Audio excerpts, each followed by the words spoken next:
Welcome to the Fantasy Champions Fantasy Football Podcast.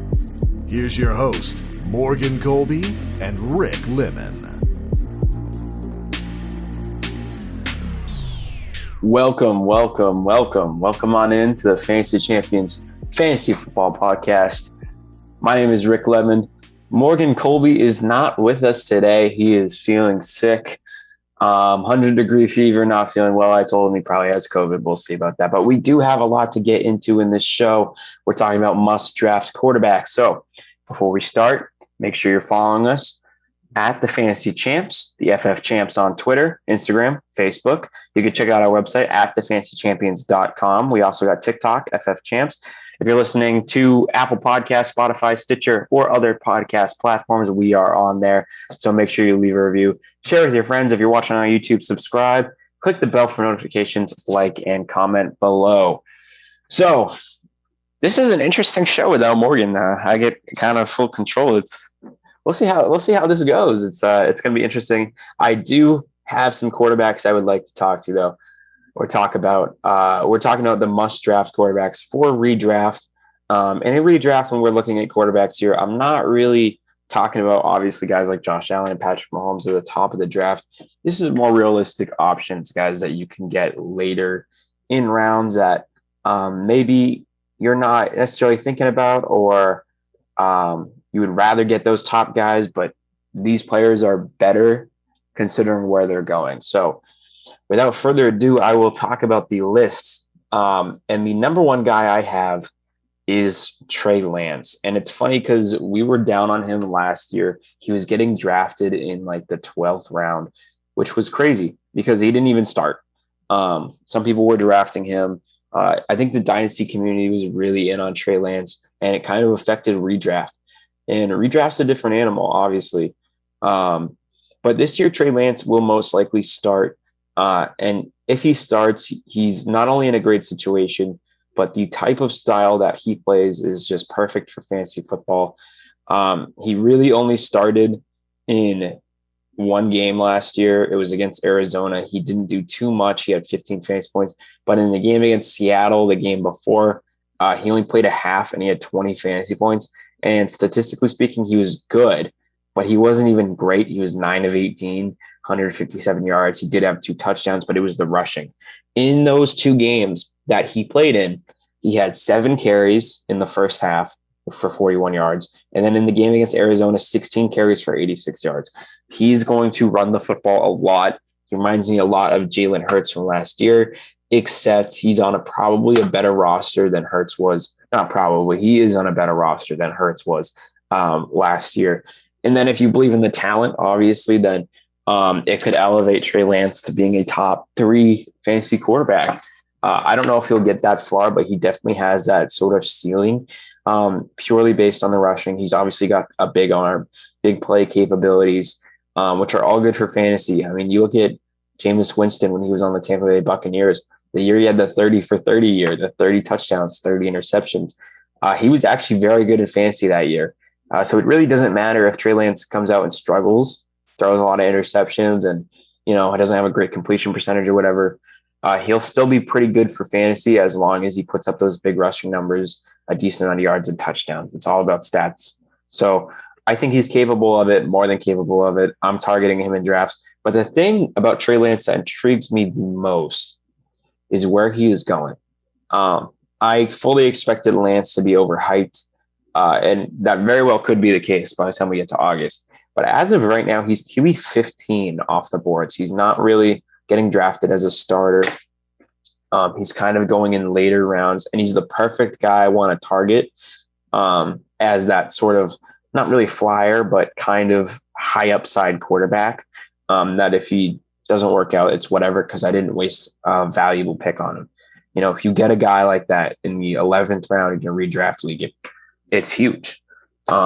If he ends up panning out, we saw that with Mahomes a few years ago. You can really go back a couple years and see a guy like that, Jalen Hurts last year. So there's always players like that in those later rounds that just jump up into the conversation of the top 5, top 7 quarterbacks that can really help win you a league. So that's my number one guy, Trey Lance there. Like I said, going QB 15 off the board. It's interesting. There's guys like Matt Stafford and Tom Brady and Aaron Rodgers ahead of him, which I understand, especially the way they played last year. I just think the ceiling for Lance is higher than those guys. Aaron Rodgers without Devontae Adams, I don't know what that's going to look like. Statistically speaking, he'll be fine. But statistically speaking, and for fantasy, I don't love that. Brady, obviously another year older. He'll still be good, but, I'm not sure where he finishes. And then Stafford will obviously be good as well, but he had a career year last year. So, again, I'm not really sure how to feel about those guys. And you could get Trey Lance much later in your drafts, who has a higher upside than those players. So that's what I would do. He's probably the number one guy I'm targeting right now, especially just considering where he's going. The number two guy I have is the only guy that I will talk about who is kind of in the top half, and that's Kyler Murray. Kyler Murray is kind of getting a little undervalued right now. I think it's because of his injury last year, and then when he returned from the injury, he was good, but he wasn't great. And before he got injured, I believe he got hurt right after the Green Bay game, but I think it might have been during the game if I remember correctly. Before that stretch, he was really, really good. And the year before, I believe he was phenomenal as well before he got hurt again. So it's really been injuries that have been hurting Kyler Murray, but when he is out there, he is a top 3 fantasy quarterback. It's been him, Mahomes, Josh Allen, and you can throw Lamar Jackson in there as a top 4, but it's really been those 4 guys when healthy. Kyler Murray has been phenomenal. Yes, DeAndre Hopkins is going to miss 6 games, but he will be back. They added Hollywood Brown. Zach Ertz returned. Another year of Rondale Moore. I know they lost Christian Kirk, but to me, Hollywood Brown is an upgrade over Kirk. And then hopefully the development of Rondale Moore continues. Look, I think if Kyler Murray is healthy and plays a full season, he's going to be a top 5 quarterback. It's almost a lock for me, just based on how he plays. And he's QB6 right now. According to Sleeper, they have Joe Burrow right now is getting drafted at higher than him, which I do not like. I love Joe Burrow, the player, obviously. But for fantasy purposes, I don't think I would draft him over Kyler Murray. And as the 6th quarterback off the board, I feel like that's a real value. It's interesting. I'm going to look up where he is on Underdog.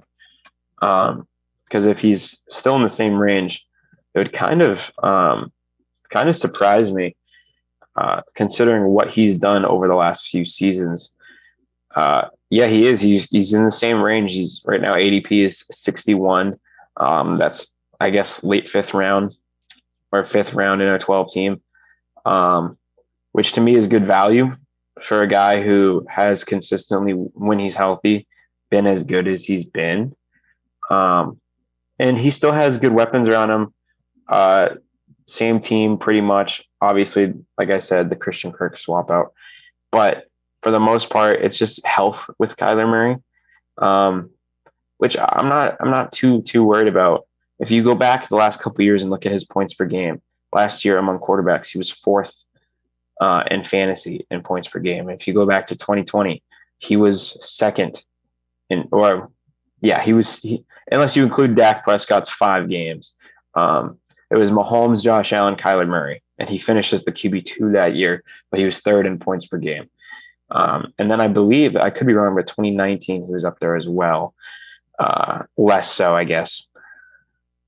Yeah, less so. So it was really those last 2 years, but still the last 2 seasons, he has been a top 4 fantasy quarterback in terms of points per game. So you're getting a guy who is going to be a top 4 fantasy quarterback just based on his rushing and his abilities as the QB6 and in the 6th, 5th round. So yeah, I'll take that if I'm going to draft a quarterback early. The guy is Kyler Murray. Number 3, I have Derek Carr.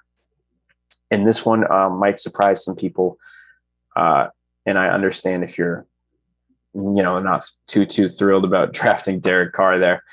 I will tell you why. Look, he's a value right now. He's getting drafted below Trey Lance. He's QB 15, 16 off the board. And this is a guy who I think is someone who you could get as a phenomenal value. If you're not drafting a quarterback early and you're there in like the 9th, 10th round, you need a quarterback. There's already 12, 13, 14 quarterbacks off the board. Go get Derek Carr. I mean, people talk about Kirk Cousins being a consistent fantasy quarterback over the last few years. Derek Carr has done the same thing. Last year he finished as a QB 12, but through 17 weeks before that week 18 game, he was the QB 12 in all fantasy. Sorry. So I think he finished as, did I say QB 12? I'll double check. QB 13. So he moved up one spot, but still QB 12 as a QB 1. And the way he was playing was very good. He had good stats, good yards, good completion percentage, all that stuff. He's a good NFL quarterback. One of the things he was lacking in was touchdowns. Obviously, the Raiders brought in Devontae Adams, and you look at the weapons that Derek Carr has: Hunter Renfrow, Darren Waller, now Devontae Adams. That's a lot to work with. And you give the QB 12 in fantasy Devontae Adams, and now I think we're talking here. He's been just really solid. If you go back and look at 2020, he was QB 13. So he's been QB 13, QB 12 in that range. He's technically QB 13 2 straight years. So, even without Devontae Adams, where he's getting drafted is already a decent value. And now you add Devontae Adams. Derek Carr, I think, is probably, if anyone's going to be this year's Matt Stafford, a guy who's not really known for a running quarterback, but just puts up pretty big numbers and makes his way into that relevant fantasy quarterback conversation. This year, it's Derek Carr. And again, he's a fantastic value getting drafted at QB 16. QB 16 is really crazy to me. I will take Derek Carr all day at that spot. And this is why I don't draft quarterbacks early. I said if I would, it'd be Kyler Murray, but I could always just build my roster and redraft, go for running backs, receivers, tight ends, really just build your core. And then in the 10th, 11th round, go get Trey Lance and Derek Carr. I mean, I don't think it gets easier than that. So for the next guy, I got Justin Fields. Justin Fields is an interesting one because I do like Justin Fields a lot.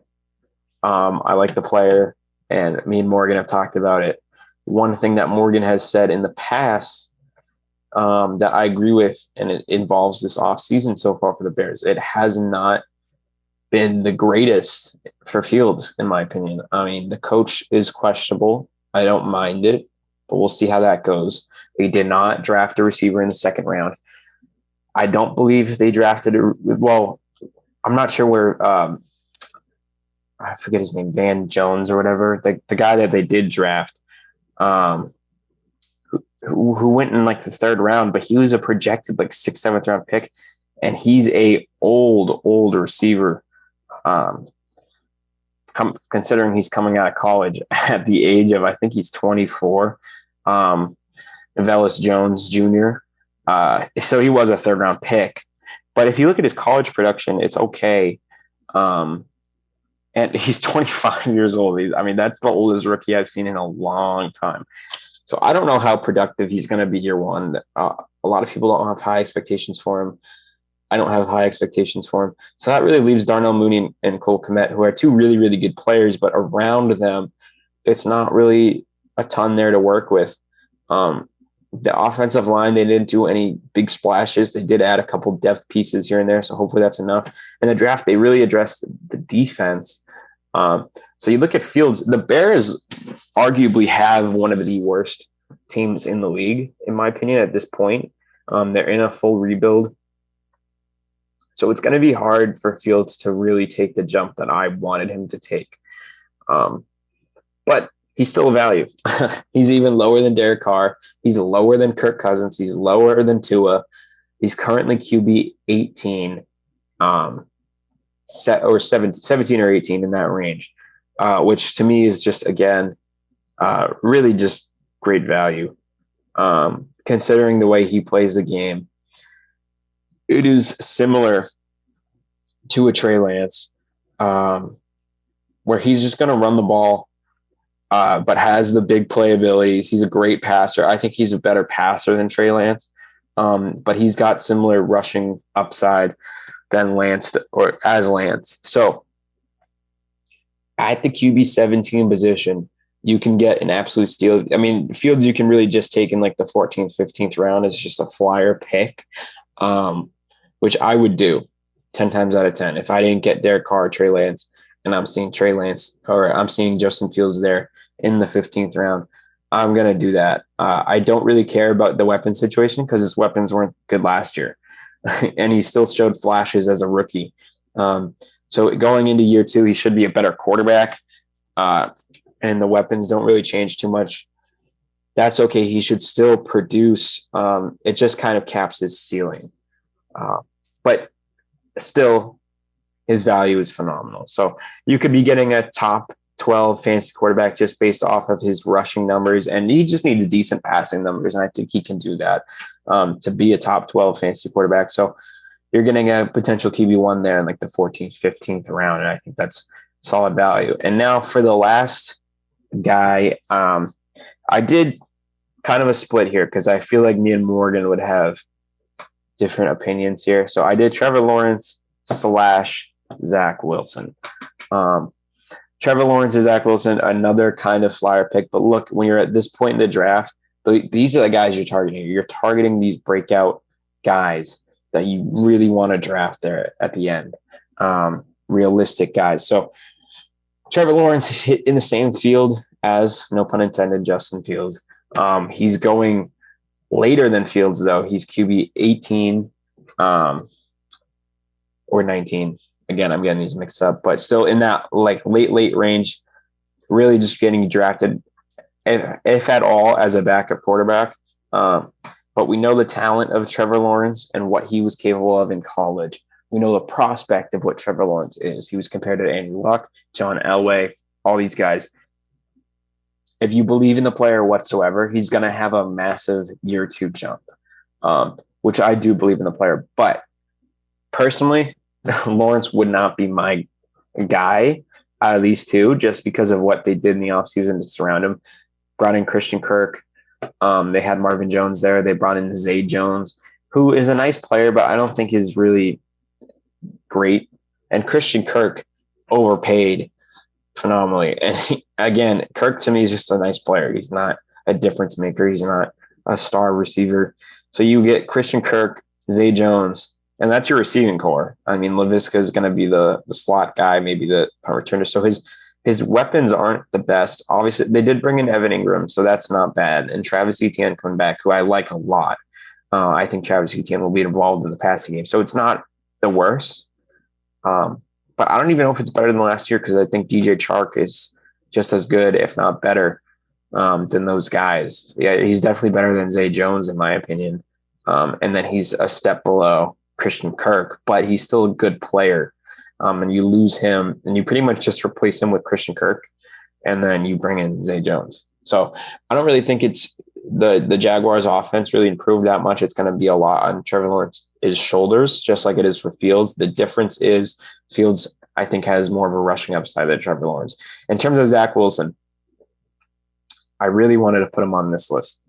I have some honorable mentions that are, might have better, more safer floors, but Zach Wilson to me, the way the Jets surrounded him this offseason, I already loved the prospect coming out of BYU. Pre-draft, he was my QB2, which a lot of people did not agree with. A lot of people had Trey Lance, a lot of people had Justin Fields, some people had Mac Jones. I've always been high on Zach Wilson, and he did disappoint a little bit in his rookie year, but I mean, considering that hand he was dealt with, he did okay, especially at the back end of the season. PFF graded him as the best rookie quarterback from week 12 to week 18. So in that final stretch, when he returned from injury, he was rated higher than Mac Jones, according to PFF. And he played pretty well. Didn't have any groundbreaking numbers, but he just turned the ball over less, played safer. and just did a better job of controlling the offense. And I think in year 2, he's learned that part, and he can take the elevation of his big playability and mix those two together. So now what the weapons they added, Garrett Wilson, obviously with the 10th overall pick, was a great draft pick. He was, to me, my wide receiver 1. I love the player a lot. They obviously have Elijah Moore, who I don't mean to do this. I really don't, because I'm a Patriots fan. But the Jets, the last 2-3 years, have just been adding players that I love before they go on the Jets, and now they're on the Jets, and now I'm forced to root for them. So Elijah Moore, Garrett Wilson, Corey Davis, 3 of my favorite receivers right there. Obviously, Zach Wilson has these pieces around him to succeed. They brought in Breece Hall, who should make the offense better. The offensive line is better. Elijah Vera Tucker's in year 2. Mekhi Beckman is fully healthy now and should get an opportunity there, whether it's left tackle or right tackle, wherever they use him. But that offensive line should be at least average, if not above average. They have pieces on that offensive line. They added some in free agency as well. So the weapons, the offensive line, it's there for Zach Wilson. It's all a matter of if he is a good quarterback or not at this point. Obviously, the coaching staff could be horrible. We'll see what LaFleur comes up with, but it's there for Zach Wilson. It's there for the taking. And at QB 23, he's a dart throw. I mean, he's completely undrafted. So in your 15th round, if Fields is gone, my next dart throw is Zach Wilson. And I'm very high on him. I think there's a chance he could be a QB1 this year. All the pieces are there again, but he's just going to have to take that next step. Now, my honorable mentions is Tua. Tua has Tyreek Hill now. So obviously it's a huge jump for him. I just don't know how that offense, it's either going to be amazing or horrible. There's no in between. And by horrible, it won't be a horrible offense, but it'll be disappointing. So it's either going to be a disappointing offense or top 5-6 offense in the league. Tua's getting pretty hyped, so that's why I left him off this list. Although Sleeper does have him in a pretty decent spot. So if you wanted to go Tua over a Fields, a Lawrence, I'm not going to blame you at all. But Tua is somebody who I would consider drafting if he's there. I would definitely take him over guys like Kirk Cousins. I would take him over probably Trevor Lawrence if all things are equal. I would take him over Ryan Tannehill, Matt Ryan, obviously Mac Jones, guys like that. So it's not a bad spot. He just makes me a little nervous. That's all. And then the last guy, Jameis Winston, who is another late round guy. I have a lot of late round guys here because, again, I think it's easy for me to say Lamar Jackson is must draft, Patrick Mahomes is must draft, Josh Allen is must draft, Justin Herbert's must draft. Those are guys that you want to take, obviously. Jalen Hurts must draft, Russell Wilson. So I try to go with guys that aren't really the typical first, second, third, fourth, fifth, sixth, seventh round quarterbacks, and some later guys. So Jameis Winston was my last guy that I considered. I like what they did with the weapons around him. We've seen Winston succeed in fantasy. He's got Michael Thomas, Chris Olave, Jarvis Landry now. We've seen what he did in Tampa. If you want to take a late round flyer on Winston, I am not going to hate you at all. I think out of those really late round guys, if you're talking super flex leagues too, Tannehill, Matt Ryan, Mac Jones, Kenny Pickett, Carson Wentz, Daniel Jones, Davis Mills, all those kind of back end guys, Jameis Winston blows those guys all out of the water, and that's where he's getting drafted. To be honest, I'd probably consider him over Kirk Cousins as well. This isn't a Kirk Cousins hate fest. I just don't really know what the Vikings. Actually, I probably would take Kirk Cousins over him. I'm not going to go that far, but I'd have to think about it. I do really like Winston. It's about health for him as well. I am a little nervous about the offense, even though they do have the same offensive coordinator, but without Sean Payton, it'll be interesting to see how the Saints are. But he's got the talent around him. As long as those pieces stay healthy and he stays healthy, he should succeed. So that's going to really do it. A lot of these guys are interesting, but I definitely clearly have my favorites and those late round young players that could succeed. So don't forget to check out our website at fantasychampions.com. Follow us on Twitter, Instagram, and we'll talk to you tomorrow. Fantasy Champs, Morgan will hopefully be back by then. Thank you for listening to the Fantasy Champions podcast. Make sure you subscribe on iTunes and YouTube and follow us on Twitter at the FF Champs.